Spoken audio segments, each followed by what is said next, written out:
Hello दोस्तों, कैसे हैं आप सब लोग। उम्मीद करता हूं काफी अच्छे होंगे।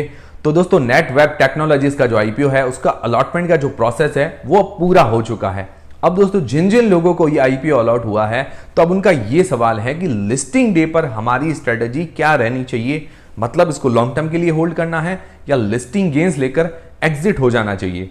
तो वो हम जानेंगे कि लिस्टिंग डे पर हमारी स्ट्रेटेजी क्या रहनी चाहिए। उसके अलावा जिन लोगों को ये आईपीओ अलॉट नहीं हुआ है वो खुद को अनलकी फील कर रहे हैं, तो क्या लिस्टिंग वाले दिन हमें उत्कर्ष स्मॉल फाइनेंस बैंक में जैसा फायदा देखने को मिला था, मतलब जिन लोगों को अलॉट नहीं हुआ था तो उन्होंने प्री मार्केट के अंदर इसको खरीदा था और उनको जबरदस्त फायदा भी देखने को मिला, तो क्या वैसा का वैसा फायदा हमें नेटवेब टेक्नोलॉजीज के आईपीओ के अंदर देखने को मिलेगा या नहीं मिलेगा, वो भी हम जानेंगे इस वीडियो के अंदर। और उसके अलावा दोस्तों, इसकी एक अंदाजन लिस्टिंग प्राइस क्या हो सकती है, इसका लिस्टिंग गेन्स हमें अंदाजन कितना मिल सकता है, और इसकी लिस्टिंग डेट क्या होने वाली है, मतलब कौन सी तारीख को ये शेयर मार्केट के अंदर लिस्ट होने वाला है, लेटेस्ट ग्रे मार्केट का प्रीमियम क्या चल रहा है, सारी चीजें हम इस वीडियो के अंदर क्लियर करेंगे। और दोस्तों, वीडियो शुरू करने से पहले टेलीग्राम, इंस्टाग्राम और फ्री में डीमेट अकाउंट सबकी लिंक डिस्क्रिप्शन के अंदर मिल जाएगी। इंस्टाग्राम पर भी हमें फॉलो करना ना भूलिएगा। तो दोस्तों, सबसे पहले बात करें इसकी लिस्टिंग डेट की, मतलब कौन सी तारीख को ये शेयर मार्केट के अंदर लिस्ट होने वाला है। तो 27 जुलाई को इसकी ऑफिशियल लिस्टिंग की डेट है। मतलब आज तारीख है 25 जुलाई और ये परसों शेयर मार्केट के अंदर लिस्ट होने वाला है गुरुवार को। अगर कोई भी कल डेट्स चेंज होती है, मतलब आज रात तक भी कोई डेट्स वगैरह चेंज होती है तो मैं आपको अपडेट दे दूंगा। वैसे उम्मीद है कि चेंज नहीं होनी चाहिए, 27 जुलाई ही इसकी लिस्टिंग डेट होनी चाहिए। तो 27 जुलाई को 9 बजे मार्केट खुलेगा और 10 बजे इस आईपीओ की लिस्टिंग होगी। 10 बजे से पहले आप इसको बाय और सेल नहीं कर सकते हो, सिर्फ प्री मार्केट के अंदर ऑर्डर लगा सकते हो। अब दोस्तों, जान लेते हैं इसका लिस्टिंग गेन्स हमें अंदाजन कितना मिल सकता है और इसकी लिस्टिंग प्राइस क्या हो सकती है। तो इसके लिए क्या है कि हम इसका लेटेस्ट ग्रे मार्केट का प्रीमियम देख लेते हैं। तो दोस्तों, अगर इसका लेटेस्ट ग्रे मार्केट का प्रीमियम देखिए तो ग्रे मार्केट के अंदर हमें इजाफा देखने को मिला है, मतलब इसका ग्रे मार्केट का प्रीमियम बढ़ा है। तो उसका जो ग्रे मार्केट का प्रीमियम करीबन 350 से 400 रुपए के बीच में चल रहा है लगातार, मतलब गिरा नहीं है इसका ग्रे मार्केट का प्रीमियम, और ग्रे मार्केट के अंदर लगातार अच्छी डिमांड बरकरार है। तो अभी इसका लेटेस्ट ग्रे मार्केट का प्रीमियम 400 रुपए पर शेयर चल रहा है, तो काफी बढ़िया ग्रे मार्केट का प्रीमियम बता रहा है। और दोस्तों, ये 30 शेयर का लॉट है, तो 400 इंटू 30 करते हैं तो करीबन 12,000 रुपए जैसा हमें एक लॉट पर आज की तारीख में फायदा बता रहा है। परसेंटेज वाइज अगर इसको देखते हैं तो करीबन 80-80% जैसा ग्रे मार्केट का प्रीमियम है। बहुत ही बढ़िया डिमांड चल रही है इस आईपीओ की, और काफी दिनों बाद ऐसे आईपीओ देख रहा हूं, लगातार 4 से 5 ऐसे आईपीओ आए हैं जिनकी डिमांड बहुत ही बम्पर चल रही है। लोगों को लिस्टिंग गेन्स बहुत ही जबरदस्त मिल रहा है, और जिनको आईपीओ अलॉट नहीं होता है वो भी लिस्टिंग वाले दिन बहुत ही बढ़िया फायदा कमा रहे हैं ऐसे आईपीओ के अंदर। तो 12,000 रुपए जैसा हमें अंदाजन लिस्टिंग गेन्स देखने को मिल सकता है। अगर रेंज के अंदर लेके चलें तो करीबन 11,000 से लेकर 13,000 रुपए के बीच में हमें लिस्टिंग गेन्स आराम से देखने को मिल सकता है। फिर दोस्तों, इसकी अंदाजन लिस्टिंग प्राइस क्या हो सकती है, मतलब एक्सपेक्टेड लिस्टिंग प्राइस क्या हो सकती है। तो दोस्तों, ये आईपीओ जो है हमें 500 रुपए के अंदर अलॉट हुआ है। 500 रुपए इसका इश्यू प्राइस है, और अभी इसका लेटेस्ट ग्रे मार्केट का प्रीमियम कितना चल रहा है, तो लेटेस्ट ग्रे मार्केट का प्रीमियम चल रहा है 400 रुपए। तो इसकी अंदाजन जो लिस्टिंग प्राइस हो सकती है करीबन 900 रुपए ग्रे मार्केट के अनुसार। पर दोस्तों, हम इसको रेंज के अंदर लेके चलेंगे, क्योंकि देखिए डिमांड थोड़ी कम भी हो सकती है और डिमांड थोड़ी सी ज्यादा भी हो सकती है। तो करीब इसकी जो अंदाजन लिस्टिंग प्राइस हम रेंज के अंदर लेके चलते हैं 850 रुपए से लेकर 950 रुपए के बीच में, तो ये इसकी लिस्टिंग प्राइस हो सकती है। और दोस्तों, इसकी डिस्काउंट लिस्टिंग, मतलब नेगेटिव लिस्टिंग होने के चांसेस बहुत कम नजर आ रहे हैं, क्योंकि इसकी डिमांड काफी अच्छी है अभी तक। तो अब दोस्तों, अगर हमें इतना लिस्टिंग गेन्स मिल जाता है, करीबन 80% जैसा लिस्टिंग गेन्स मिल जाता है, तो अब हमारी आगे स्ट्रेटेजी क्या होनी चाहिए। तो देखिए, सबसे पहली बात, नेटवेब टेक्नोलॉजीज जो कंपनी है वो सुपर कंप्यूटर्स मैन्युफैक्चरिंग करती है, एंड टू एंड सर्विस देती है, मतलब हार्डवेयर वगैरह भी मैन्युफैक्चर करती है, सॉफ्टवेयर भी बनाती है। तो पूरा कंप्लीट ये सुपर कंप्यूटर मैन्युफैक्चर करके देती है। इसके अलावा क्लाउड सर्विस है, आर्टिफिशियल इंटेलिजेंस है, ऐसी सर्विसेज भी ये प्रोवाइड करवाती है। तो काम बहुत बढ़िया है, डिमांडिंग काम है, फ्यूचर के अंदर इसकी डिमांड काफी अच्छी रह सकती है। अभी जो बड़ी जो कंपनीज होती है या मिनिस्ट्रीज वगैरह है, जो आईटी मिनिस्ट्री है, इलेक्ट्रॉनिक्स मिनिस्ट्री है, उनको सर्विसेज देना है, या आईटी रिलेटेड कंपनीज है, या बड़ी जो भी कंपनीज है जिनको डाटा एनालिसिस चाहिए होता है या डेटा बड़ा प्रोसेस करना होता है, तो उनके अंदर सुपर कंप्यूटर्स ही लगते हैं, क्योंकि उसके अंदर छोटे कंप्यूटर्स काम नहीं आते हैं, उनको डेटा प्रोसेस करने में बहुत टाइम लग जाता है। तो बड़े जो डेटा प्रोसेस करने होते हैं उनके अंदर सुपर कंप्यूटर्स ही काम आते हैं। और बड़ी जो आईटी कंपनीज हैं उनके अंदर भी सुपर कंप्यूटर्स की खूब जरूरत रहती है। तो कस्टमर्स इसके काफी अच्छे हैं, मतलब कस्टमर रेंज बढ़िया है, डिमांडिंग कंपनी है, सेक्टर बढ़िया और डिमांडिंग सेक्टर है। फिर दोस्तों फाइनेंशियली अगर देखें तो कंपनी काफ़ी स्ट्रांग नज़र आ रही है, रेवेन्यू प्रॉफिट के अंदर ग्रोथ है।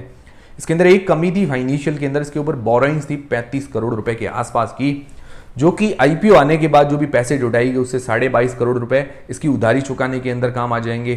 तो उसके बाद थोड़ा बहुत डेप्थ रह जाएगा, पर अगर इसका एनुअल प्रॉफिट देखें और इसके हाथ में रिजर्व कैश देखें तो इस हिसाब से ये अपना जो डेप्ट है, मतलब जो उधारी है, वो चुका सकती है आराम से, और ये ऑलमोस्ट डेप्ट फ्री कंपनी बन सकती है। तो इसको हम ऑलमोस्ट डेप्ट फ्री कंपनी मान सकते हैं। तो फाइनेंशियली ये काफी स्ट्रांग कंपनी नजर आ रही है। दोस्तों अगर इसके पीयर कंपटीटर से भी इसको हम कंपेयर करें तो ज्यादा महंगी तो नहीं है कंपनी, पर सस्ती भी नहीं है, क्योंकि आजकल कोई भी कंपनीज देखो तो सस्ती तो लेके ही नहीं आ रहे हैं, सब महंगी वैल्यूएशंस लेके आ रहे हैं। पर अपने जो पीयर कंपटीटर्स हैं उनसे थोड़ी सी सस्ती वैल्यूएशंस है। उनसे अगर रेवेन्यू के मामले में इसको कंपेयर करें, कमाई के मामले में अगर इसको कंपेयर करते हैं तो उनसे काफ़ी छोटी कंपनी है। पर इसका सेक्टर थोड़ा अलग है, सेक्टर इसीलिए अलग है, बाकी सारी जो कंपनी है इलेक्ट्रॉनिक्स मैन्युफैक्चरिंग कंपनी है, मतलब जो इलेक्ट्रॉनिक्स से रिलेटेड अलग अलग कुछ कुछ सामान मैन्युफैक्चर करती है। पर ये भी इलेक्ट्रॉनिक सेक्टर की ही कंपनी है, पर ये क्या है कि सुपर कंप्यूटर मैन्युफैक्चर करती है, तो थोड़ा सेक्टर अलग है। ऐसा सेक्टर है जिसकी फ्यूचर के अंदर अच्छी डिमांड रह सकती है। तो इस कारण हो सकता है, मतलब भी ये ज़्यादा सस्ता नहीं है, हो सकता है अपने जो सेक्टर है उसका फायदा कमाना चाह रही हो, मतलब उसका क्या है बेनिफिट उठाना चाह रही हो, थोड़ी वैल्यूएशन इसीलिए ज़्यादा मांग रही हो। और उसके अलावा कुछ और नेगेटिव्स है, जैसे मार्जिन्स थोड़े से कम है, 10% के आसपास है, क्योंकि सारी चीज़ें खुद मैन्युफैक्चर करती है, तो मार्जिन्स थोड़े से और ज़्यादा होने चाहिए। और ओवरऑल ज़्यादा नेगेटिव नहीं है, 10% के आसपास भी ठीक ही होता है। और दूसरा, इसकी ऑर्डर बुक छोटी है, और ऑर्डर बुक छोटी होने का कंपनी ने कारण बताया कि जो हम अपने ऑर्डर्स हैं वो जल्दी ही पूरे कर लेते हैं, तो मतलब ऑर्डर जल्दी पूरे हो जाते हैं तो ऑर्डर बुक छोटी नजर आती है। अगर पेंडिंग काम रहता है तो ऑर्डर बुक बड़ी नजर आती है, तो ये भी अच्छी बात है, मतलब कंपनी ने अपना एक्सप्लेनेशन दिया है। दोस्तों इसकी जो कैपेसिटी यूटिलाइजेशन है, मतलब जितने इसके पास वर्कर है उसका 50 से 55% ही अभी कैपेसिटी यूटिलाइजेशन हो रहा है, मतलब कंपनी की कैपेसिटी और ज्यादा डबल काम करने की है, पर अभी इसके हाथ में इतने ज्यादा ऑर्डर्स नहीं है। बट ओवरऑल ज्यादा कोई नेगेटिव पॉइंट नजर नहीं आ रहे हैं। ओवरऑल सेक्टर बढ़िया है, फाइनेंशियली स्ट्रांग है। एंकर बुक ने काफ़ी बढ़िया पैसा लगाया, एंकर बुक के अंदर भी काफ़ी बड़े बड़े नाम हैं, और स्पेशली देखा जाए तो सब्सक्रिप्शन भी बहुत ही बम्पर मिला है इस आईपीओ को। मतलब देखा जाए तो बाकी सारे आईपीओ से सबसे ज़्यादा पैसा इसी पर लगा है। क्यूआईबीज ने भी खूब पैसा लगाया है, एनआईआईज ने भी खूब पैसा लगाया है। तो ओवरऑल देखा जाए तो कंपनी के पॉजिटिव्स काफ़ी अच्छे हैं, फ्यूचर के हिसाब से इसको होल्ड किया जा सकता है। पर देखिए दोस्तों, एक और चीज़ है कि जब ये आईपीओ लिस्ट होगा, मतलब अभी तो 50 से 60 के पीई के आसपास है, और इसका इंडस्ट्री का जो पीई चल रहा है करीबन 80 का, तो जब ये आईपीओ लिस्ट होगा करीबन 2 गुना के भाव के आसपास ही लिस्ट होने जा रहा है, मतलब 900 के आसपास इसकी लिस्टिंग होगी। थोड़ा और चढ़ेगा, और अगर थोड़ा और चढ़ता है तो करीबन 1000 रुपए के आसपास जा सकता है। तो अभी इसका पी जो चल रहा है करीबन 55 से 60 के पी के आसपास ये चल रहा है।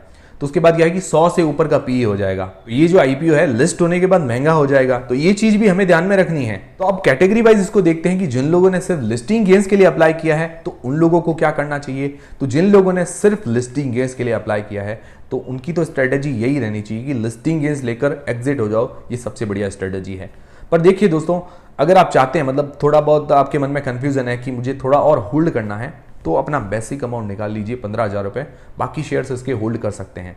क्योंकि ये आईपीओ ऐसा है कि यूनिक सेक्टर वाली कंपनी है और उसकी डिमांड रह सकती है, पहले से ही डिमांड अच्छी है और लिस्टिंग वाले दिन भी डिमांड रह सकती है। तो मुझे लगता है पहले दिन अगर आप बेसिक अमाउंट निकालें और बाकी बचे हुए शेयर धीरे धीरे करके सेल करें तो उसके अंदर थोड़ा और बेनिफिट मिल सकता है। बाकी दोस्तों डिसीजन तो आपको अपनी रिस्क और अपना एनालिसिस लगा के ही लेना है। फिर दोस्तों, जिन लोगों ने लॉन्ग टर्म के लिए इस आईपीओ में अप्लाई किया है तो उन लोगों को क्या करना चाहिए। तो देखिए, लॉन्ग टर्म के लिए बढ़िया कंपनी है, नो डाउट, सारी चीजें अच्छी है। पर देखो, मैंने आपको बताया कि लिस्टिंग के बाद अगर इसका पी देखे तो ये महंगा हो जाएगा, मतलब महंगी वैल्यूएशंस हो जाएगी, तो बाद में जो ग्रोथ है वो थोड़ी सी स्लो होगी, मतलब इतनी प्राइस पर सस्टेन कर पाता है या नहीं कर पाता है, वो लिस्टिंग वाले दिन कैसी डील्स आती है उसके ऊपर डिपेंड करेगा। तो इसीलिए अगर आप लॉन्ग टर्म के लिए भी होल्ड करना चाहते हैं तो मुझे लगता है थोड़ा बहुत प्रॉफिट तो लेना ही चाहिए। मतलब 30 शेयर का लॉट है तो 10 शेयर सेल करके थोड़ा बहुत प्रॉफिट बुकिंग कर लीजिए। इससे क्या होगा कि आप सेफ हो जाएंगे, मतलब बाद में थोड़ी बहुत गिरावट भी होती है तो टेंशन नहीं रहेगी आपको ज्यादा। बाकी ओवरऑल लॉन्ग टर्म में ठीक नजर आ रहा है, बुरी कंपनी नहीं है। और ओवरऑल मेरा भी लॉन्ग टर्म में यही विचार है कि 10-10 शेयर जो है धीरे धीरे करके सेल करते जाएं और थोड़ा थोड़ा प्रॉफिट लेते जाएं, ये बढ़िया स्ट्रेटेजी रहेगी। और बाकी दोस्तों डिसीजन आपको अपनी रिस्क और अपना एनालिसिस लगा के ही लेना है। फिर दोस्तों तीसरे वो लोग आते हैं जिन लोगों को ये आईपीओ अलॉट नहीं हुआ है। दोस्तों जिन लोगों को आईपीओ वगैरह अलॉट नहीं होते हैं तो वो घर के अलग अलग फैमिली मेंबर से भी अप्लाई कर सकते हैं, जिससे क्या है कि एप्लीकेशन ज़्यादा लगेगी तो अलॉटमेंट के चांसेस बढ़ेंगे।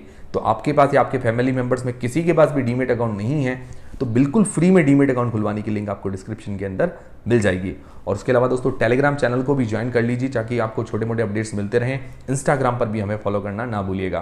तो अब देखिए, जिनको अलॉट नहीं हुआ तो उत्कर्ष स्मॉल फाइनेंस बैंक के आईपीओ के अंदर तो काफ़ी जमकर उन्होंने प्रॉफिट कमाया।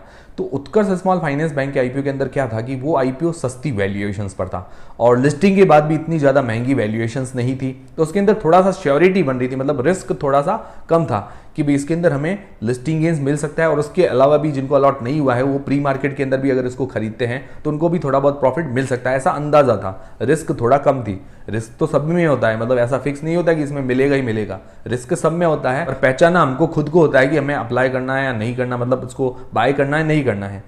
तो नेटवेब टेक्नोलॉजीज के आईपीओ के अंदर क्या है कि थोड़ा रिस्क ज्यादा है। रिस्क इसीलिए ज्यादा है कि ऑलरेडी ये सस्ती वैल्यूएशन तो है नहीं, सस्ती वैल्यूएशन नहीं है, ठीक है, पर लिस्टिंग के बाद और महंगा हो जाएगा। ये महंगा हो जाएगा तो थोड़ी बहुत प्रॉफिट बुकिंग भी हो सकती है।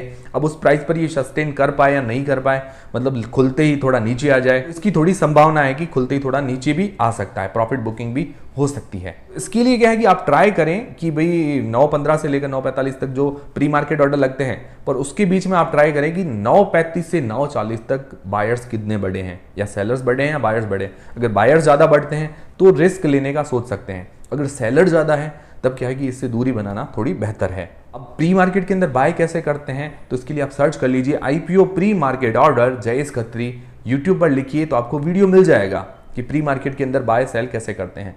पर देखिए दोस्तों, ये सारा रिस्क वाला काम होता है। रिस्क खुद को ही पहचाननी पड़ती है, जरूरी नहीं है कि हर किसी में इस तरह से हमें प्रॉफिट कमाने को मिले। इसलिए क्या है कि रिस्क हमें खुद को देखनी पड़ती है, बायर सेलर्स खुद देखने पड़ते हैं, डिमांड देखनी पड़ती है कि डिमांड अच्छी है या नहीं है, उसी के बाद ही हमें बाय करने का सोचना चाहिए। बाकी दोस्तों, कोई भी डिसीजन रहेगा तो अपनी रिस्क और अपना एनालिसिस लगा के ही लें। और बाकी मैं कोशिश करूंगा कि उस दिन सुबह भी मेरा वीडियो आए जिस दिन लिस्टिंग होगी। तो ये थी मेरी सिंपल स्ट्रेटजी, और मेरा लॉन्ग टर्म में तो यही इरादा है, थोड़ा थोड़ा करके प्रॉफिट बुक करते रहिए, ज़्यादा बेहतर है। तो ये वीडियो देखने के बाद उम्मीद करता हूँ आपकी सारी स्ट्रेटजी क्लियर हो गई होगी इस आईपीओ पर। तो आप लोग क्या करने वाले हैं, इसको होल्ड करेंगे या लिस्टिंग गेन्स लेकर एग्जिट हो जाएंगे, मुझे कमेंट करके ज़रूर बताइएगा। और वीडियो अगर पसंद आया तो वीडियो को लाइक जरूर कीजिए, चैनल को सब्सक्राइब कर लीजिए। टेलीग्राम, इंस्टाग्राम और फ्री में डीमेट अकाउंट सबकी लिंक डिस्क्रिप्शन के अंदर है। मिलते हैं दोस्तों अगले वीडियो के अंदर।